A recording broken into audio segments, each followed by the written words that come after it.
Halo guys, selamat datang di YouTube channel Coding Gembira. Oke, kali ini kita akan melanjutkan pembahasan tentang Laravel dan topik yang akan kita bahas adalah MVC. Nah, MVC itu apa? Jadi ini tuh sudah bawaan Laravel dan mempunyai artinya sendiri masing-masing hurufnya. M itu artinya model, dan V ini adalah view, dan C adalah controller. Oke, nah kita akan mengartikan terlebih dahulu model itu apa. Nah, model itu adalah untuk penghubungan data ke atau dari database.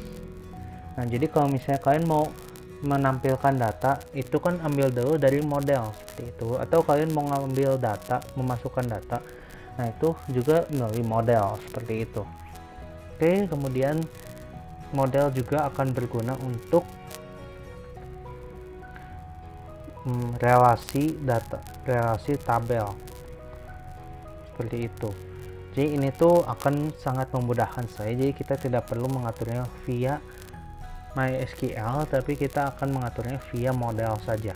Oke, kemudian ada view. View itu apa? Untuk menampilkan data dari database atau tag HTML. Nah, jadi untuk menampilkan data dari database, kalian bisa langsung menggunakan view. Tapi untuk memperindahnya, kalian bisa menggunakan HTML, CSS, JavaScript, atau apapun. Itu di view. Kemudian controller. Nah, controller ini adalah untuk menghubungkan antara view dan model. Oke, jadi kalau misalnya seperti ini, kalau digambarkan tuh misalnya dari model, kalian punya 10 data nih, kalian mau nampilin ke view. Kalau misalnya langsung ke view, akan susah untuk memfilternya. Nah, akan lebih baik jika ada satu field, yaitu controller. Nah, jika menggunakan controller ini akan lebih mudah, karena di controller akan memfilter datanya terlebih dahulu. Di view itu tinggal melooping datanya untuk ditampilkan seperti itu. Dan kalau misalnya kalian mau masukkan data nih dari view, kan kalau dari langsung ke model itu kan agak bisa aja ngaco gitu, kemudian tidak ada validasi dan sebagainya. Jadi kalau misalnya melalui controller, kalian bisa menambahkan validasi, kalian bisa menambahkan hal-hal lainnya yang mungkin akan berguna sehingga database-nya tidak error seperti itu. Oke, kita lanjut lagi ke cara pembuatan model. Oke, nah untuk pembuatan model, karena kemarin itu kita hanya membuat migrations user tabel kan.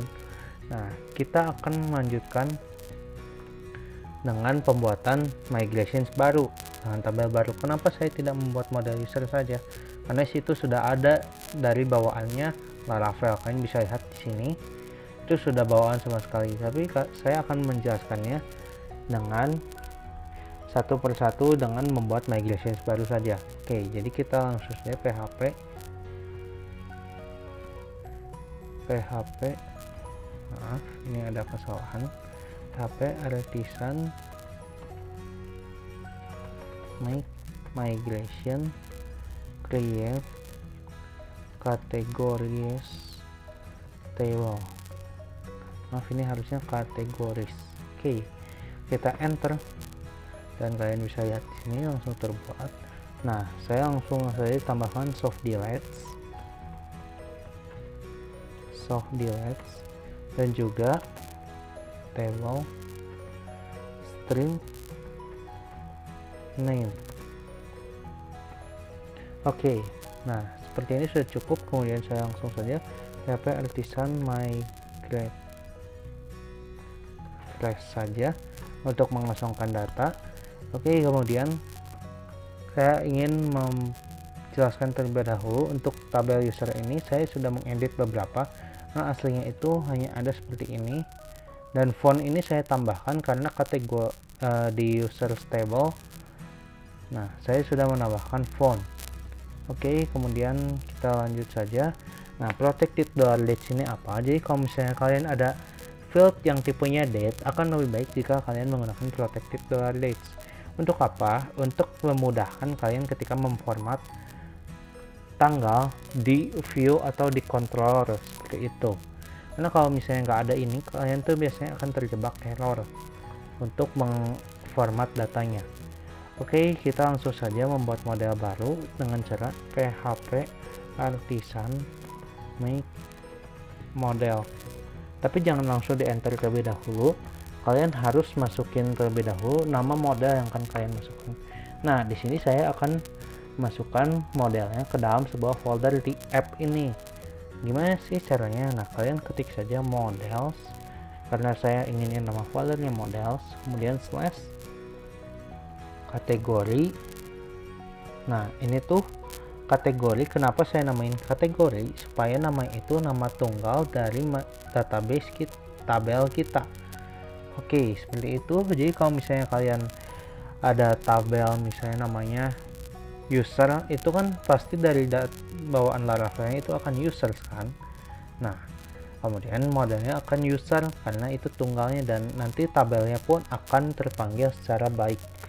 Oke, nah kalian bisa lihat di sini ada models dan kategori. Nah, untuk misalnya kalian mau misalnya nih kalian ada nama tabelnya siswa, kan kalian agak aneh kalau misalnya dinamainya siswas. Nah, gimana cara mengkalinnya? Nah, ada fitur dari Laravel untuk membenarkan hal seperti ini. Jadi kalian tinggal tambahin protected $table. Nah, namanya apa? Saya kayak tadi kan siswa, kalau saya ini namanya kategoris. Nah, ini tuh nama tabel asli di database kalian, seperti itu. Kemudian kita akan lanjutkan kembali untuk protected $valuable. Nah, apa itu $valuable? $valuable itu adalah data yang akan kita masukkan atau kita tampilkan dari database. Jadi kan kita ada name. Nah, ini saja yang akan kita masukkan. Jadi name seperti itu. Kemudian untuk selanjutnya kita akan membuat lagi $date seperti tadi. Nah, $date-nya itu ada created at, maaf, harus dikutip terlebih dahulu supaya string, kemudian updated at, kemudian deleted at. Nah, selanjutnya kita akan membuat use atau alias memanggil namespace, dan kita menggunakannya dalam model ini. Kenapa? Karena kita ada deleted at di sini. Nah, kita panggil saja seperti ini, use soft deletes. Nah, di sini karena saya menggunakan extension di Visual Code, maka saya bisa tinggal enter saja dan nanti auto kepanggil seperti itu. Nah, soft deletes ini untuk apa? Jadi kan di user juga saya udah tambahin nih. Nah, use soft deletes ini untuk misalnya kalian ada data yang deleted at kemarin yang sudah saya jelaskan di migration sebelumnya. Kalian bisa cek untuk video sebelumnya. Kalau misalnya deleted at itu harus menggunakan namespace ini. Kalau enggak, itu akan tetap terbaca, dan jika kalian menghapus datanya, kalian akan langsung hilang datanya. Seperti itu. Oke, kita langsung saja untuk membahas tentang cara pemasukan datanya. Karena kita belum membuat view-nya sama sekali, kita akan menggunakan fitur dari Laravel juga, yaitu PHP Artisan Tinker. Nah, apa itu PHP Artisan Tinker? Jadi ini tuh untuk mode debug dari Laravel supaya kita itu bisa mengetes apakah model kita sudah jalan atau apapun itu. Nah, untuk mempermudahnya kita tambahkan saja dolar kategori, dan kalian tinggal cari kategori, new app. Kenapa harus pakai app dan lengkap seperti ini? Supaya terbaca datanya seperti ini. Kategori titik koma. Nah, kemudian kalian tinggal dolar kategori, saya name sama dengan misalnya nama kategorinya kategori juga. Oke, seperti ini. Kalian titik koma dan kalian tinggal dolar kategori save. Nah, kenapa harus ada tutup kurungnya? Karena dianggapnya function. Ini yang kalian enter, nah sudah true kan. Kalian tinggal cek di database. Oke, maaf, di sini saya harus login terlebih dahulu. Nah, kalian tinggal cek saja di database itu kan sudah ada kategoris. Nah, di sini kalian tinggal lihat bahwa name-nya sudah ada dan related add-nya itu no. Jadi kalau misalnya kalian mau show datanya, misalnya nih dar kategoris